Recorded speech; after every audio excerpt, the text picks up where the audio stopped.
This is the Oklahoma City Fire Department to all occupants inside the bus and inside the truck.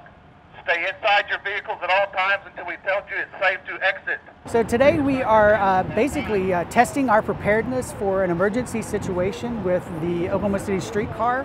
What we're testing is our ability to respond appropriately and engage our other partners who are responding as well, such as EMSA, Public Works and the Stormwater Quality Drainage Division, as well as police and fire, and then our own operations within EMBARK and the Streetcar.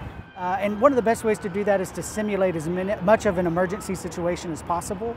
And so those moulage injuries are definitely another part of that, and just bring the reality of it to life. So the scenario we have today is where the streetcar has been T-boned at an intersection, and we've got a hazardous material spill. And so you'll see that behind us here.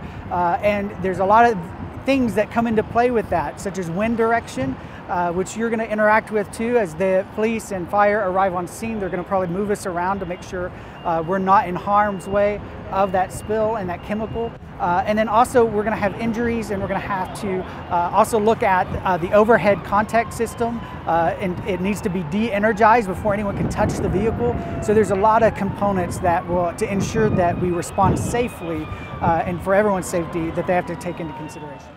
It's always good to train yourself, so that way when a situation like this does arise, you have had some experience and have walked through some of those lessons learned and best practices. And so that's what we're wanting to gain today, is just glean some areas where we can continue to improve, and then also just put into practice the things that we've put on paper.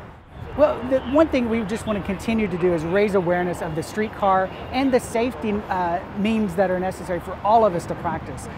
Fortunately, all of the incidents that have occurred with the streetcar have been very minor, and in most cases it's where the motorist was at fault, in all cases actually.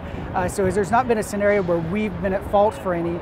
But more importantly, I mean, we want to make sure everyone who's using the road and sharing it with the streetcar, they all get home safely as well.